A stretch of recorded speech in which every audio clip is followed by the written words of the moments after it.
Hi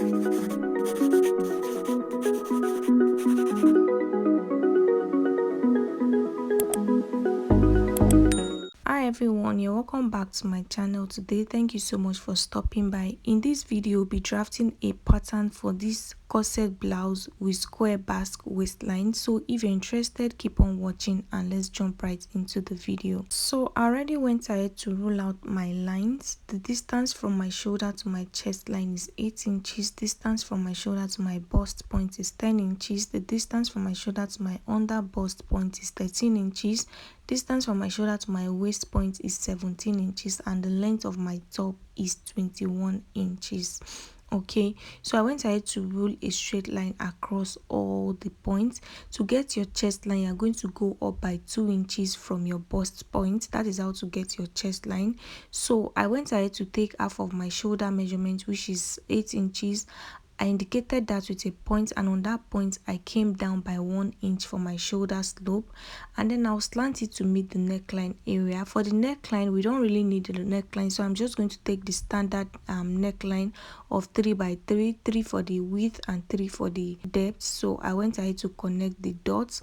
On the chest line, I'm going to take the 8 inches that I have on the shoulder line and I'll connect the 2 dots into a straight line like this. After doing that, I'm going to place my tape on that straight line, and whatever I have, I'm going to divide it into 2 equal halves. So what I have is 7 inches. Half of 7 inches is 3.5 inches. So I will indicate that with a point. On that point, I will go inward by another half an inch. I'll also indicate that with a dot. After doing that, I'm going to place my bust circumference divided by 4 on my chest line. So I'll indicate the measurement with a dot, and then I'll get my curved ruler. I'll connect from the shoulder line to meet the half an inch and to meet the point on my chest line.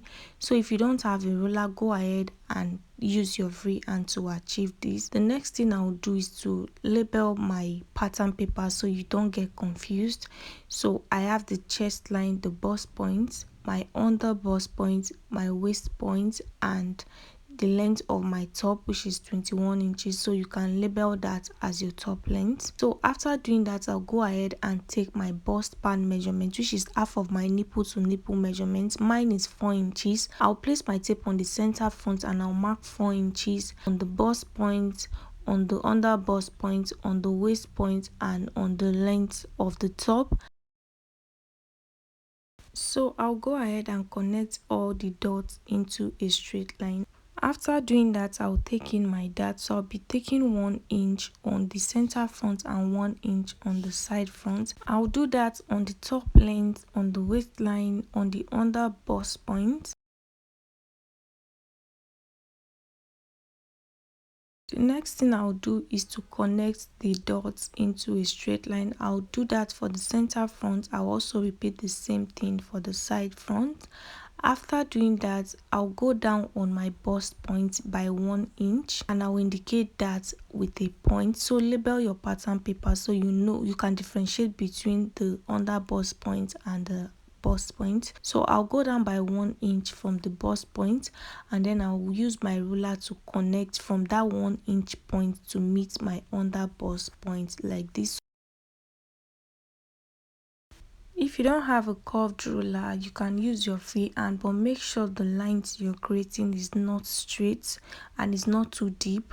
So the next thing I'll do is to place my tape on the shoulder line just like you see me doing, and I'll divide it into 2. What I had was 5 inches. Half of 5 inches is 2.5 inches. I'll indicate that with a point and I'll connect it all the way down to the bust point just like you see me doing.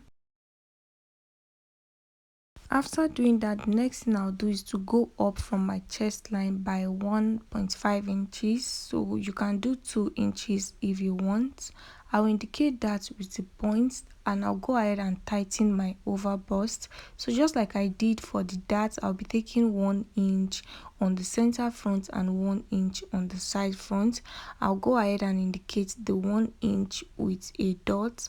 After doing that, I'll go ahead and use my ruler to connect from that point to meet my bust point. So you can use your straight ruler to achieve this.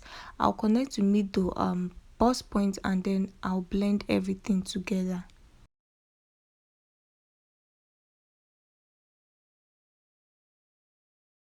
So the next thing I'm going to do is to go down on my chest line by half an inch. I will indicate the half an inch with a dot, and on that same half an inch I'll come inward by another half an inch, and I'll also indicate that with a dot.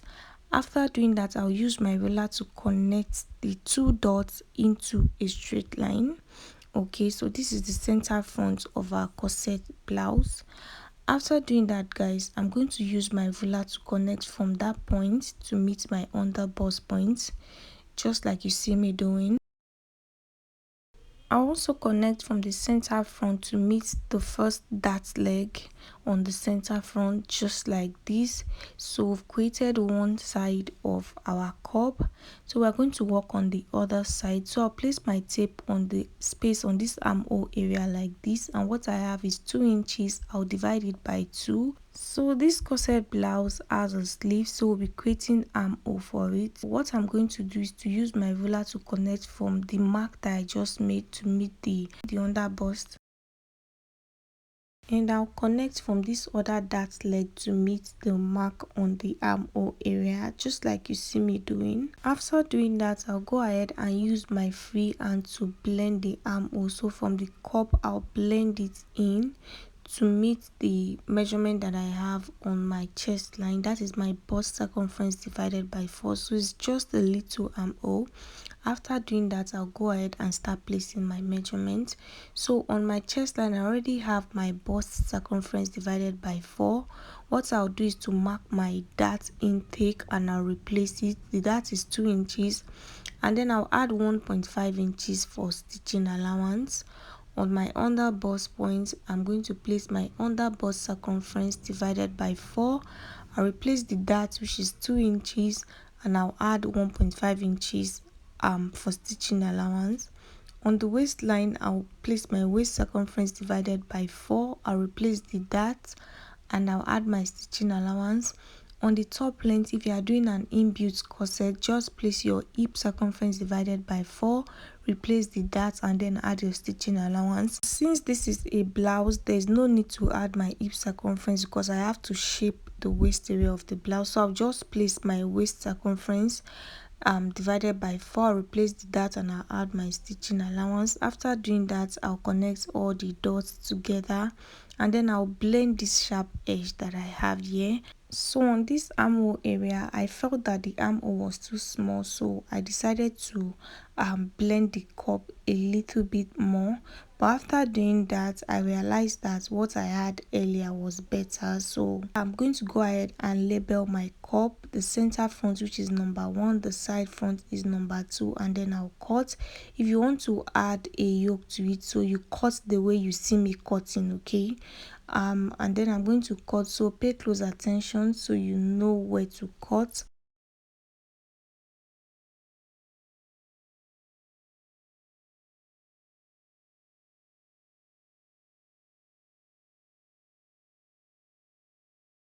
So guys, I'm done cutting, and this is what I have. I'll go ahead and drop the cups, and I want to close my darts for the center front and the side front because I want to cut out just one piece when I'm cutting on my fabric. So I'll go ahead and join them together using my masking tape, and then I'm going to label the center front and the side front. After doing that, guys, we're going to create the square basque waistline. So what I'll do is to place my tape on my top length like this, and I'll come inward by 4.5 inches. I'm supposed to do 4 inches, but then I'm going to sew with my lining, so I'll be using ½ inch to join the main fabric with the lining piece. So I'll take 4.5 inches, and on the waistline, okay, I'll label it by waistline. On my waistline, I'm going to go inward by 1.5 inches. So 1.5 inches is my stitching allowance. I'll indicate that with a point, and then I'll use my ruler to slant from the waistline to meet this 1.5 inches, just like this. After doing that, I'll go ahead and cut.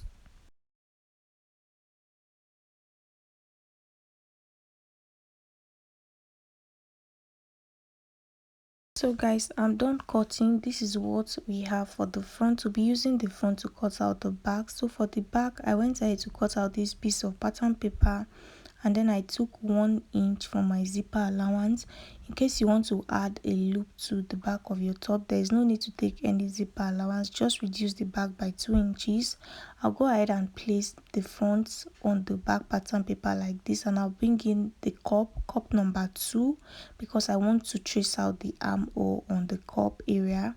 So I'll place it like this, and I'll just trace the armhole area just like you see me doing. After doing that, I'll remove the cup. I'll go ahead and trim off the sides because the front and the back is the same. And then for the center front, I will indicate where the center back will start from, and I'll trim off the armhole just like you see me doing. After doing that, you're going to determine the type of neckline that you want for the back. I remove the front piece since I've already traced where the center back is supposed to start from. So you determine the type of neckline that you want. You can go ahead and slant, and if you don't want to slant, you can go ahead and curve it out. Just do whatever you want to do for the back.